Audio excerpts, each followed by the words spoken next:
Hi friends, welcome back to my channel. My name's Chandra and I make videos about reading, writing, and all things books. Today's video is a writer's review of the Clever Fox Planner Pro. As you know, this is my first full year using the Clever Fox Planner. I believe I actually started it in February, or maybe I just got a month behind somehow before I really got into full swing of using it. But overall, I really liked the planner. So here's what I'm gonna do. I'm gonna go through the things that I didn't like about the planner and just get that out of the way first. And then I'm gonna circle back and talk about the things that I did like about the planner. So dislike number one, even though it was designed in Europe, the planner is made in China. And I generally don't love that.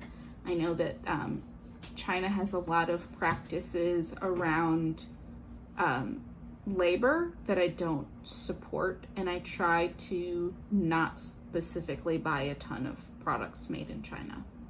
That's a personal preference. Number two, I don't like the weekly breakdown. Although it would be good for a lot of people, it was too busy for me and I don't use it daily, and that makes it kind of a waste for me. So there was a lot of paper, a big chunk of pages in the middle of the planner that I didn't use at all. And I didn't love that. It feels like a waste of paper. Number three, the daily breakdown is half of the planner when you look at the pages. And that's the half that I didn't use. So there's that. The fourth thing is about the company in general. They do not offer a monthly planner that doesn't have a daily, weekly breakdown. It just doesn't exist. To be fair, most places don't. I looked a lot. I spent a lot of time looking, and I didn't find anything that had the goal setting set up, the monthly planner, and the grid dot pages in the back for notes. I didn't find anything that had all of that, but also didn't have the daily, weekly breakdown at all. It was either you got monthly and that was it, and it was like this thick, or nothing. So you gotta pick. Here's what I did love about Clever Fox Pro. The cover and material is gorgeous. It's leather, soft bound, it's flexible, it's pretty, they've got great colors, they've got a lot of options around colors, and the texture of the planner is just really nice to hold in your hand. I also like that it has the 3 ribbons, so you can mark off different sections of your planner where you are in each section instead of having just one ribbon to mark your place. Number 2, the planner is made from 100% recycled paper, and I love that. Also, that paper is really thick, and I use like a marker pen in my planner, and it doesn't bleed through. So that's another wonderful thing. Number 3, the page setups are really nice. They work well for me. They have enough space so that I can put the things down in my planner that I want to put down. And it doesn't look messy or busy. It's a very clean feel, which I like, because when you start to write in your planner, it can start to look messy and busy anyway. I don't need it to come messy and busy to begin with. Number 4, it has a spot for a quarterly vision board. It has one to begin with, and then it has a quarterly one, and I really like that, to think about visual ways that you can represent your life and your month, and to make that a regular part of your practice and your planning and goal setting. I really like that. Number 5, it has a 1, 5, 10, and 20-year plan for each area of your life. It lists them off, and it's like, okay, as far as your career, where do you want to be 1, 5, 10, 20 years from now? And it has that for, for health, for fitness, for like everything you can think of.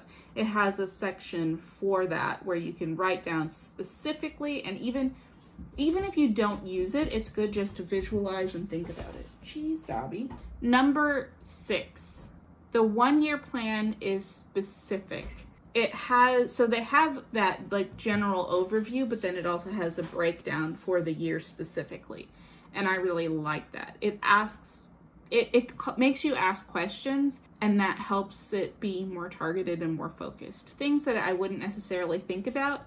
And I'll be honest, I didn't answer all of the questions well, but that's not the point of the plan. A plan is something that has to be refined over time, and you start to write things down and you realize where you want to change things and you redirect, and that's where your plan develops. Not because you write it down the first time. Your plan needs to come in drafts just like everything else.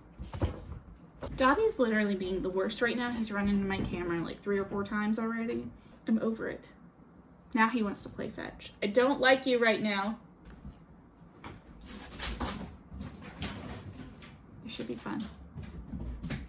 Number 7.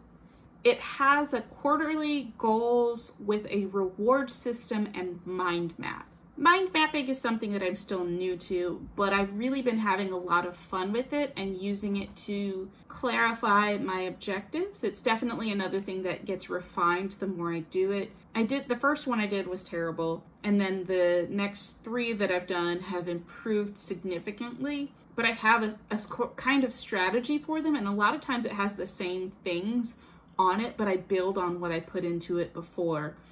And I keep the parts that worked for me and that emphasize what my objectives are, and I leave off the parts that didn't really work or I didn't think about again.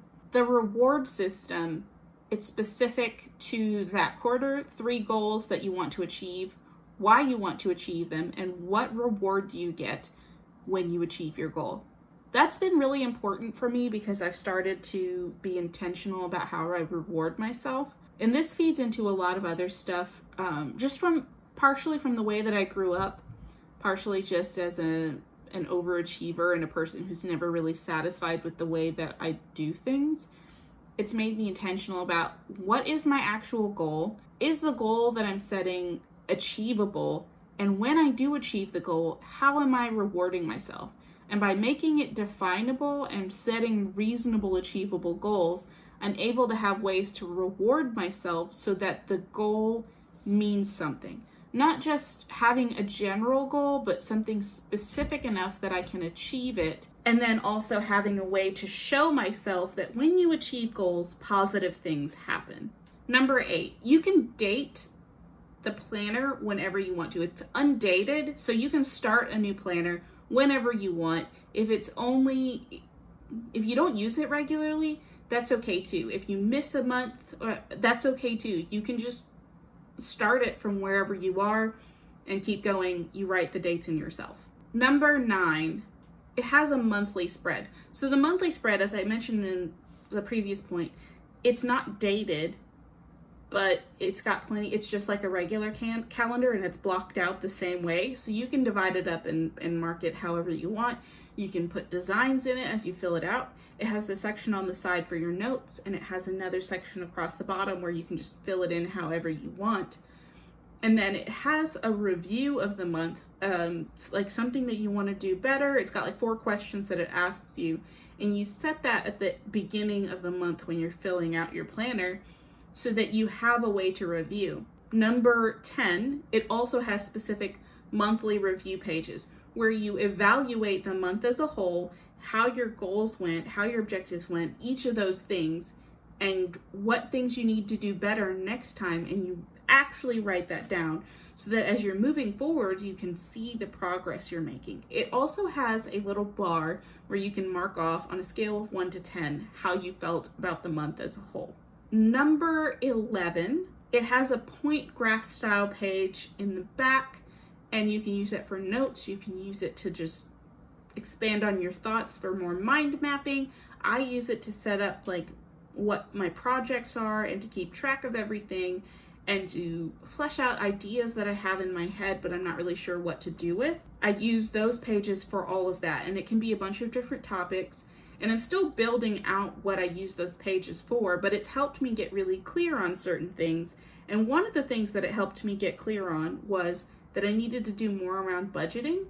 And because of that, I got a planner from the same company, the Clever Fox Budget Planner, which I'm in my first 3 months of using.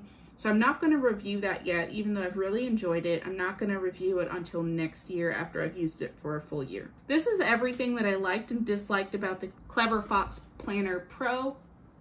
If you're interested in this planner, I do have an affiliate link below. If you decide to purchase it through that link, I do get a small commission, and I would thank you for your assistance and support. But yeah, if you just want to look at it, there's a link there. You can check it out. And that is all I have for today. Thank you so much for watching, and I will see you next time. Bye!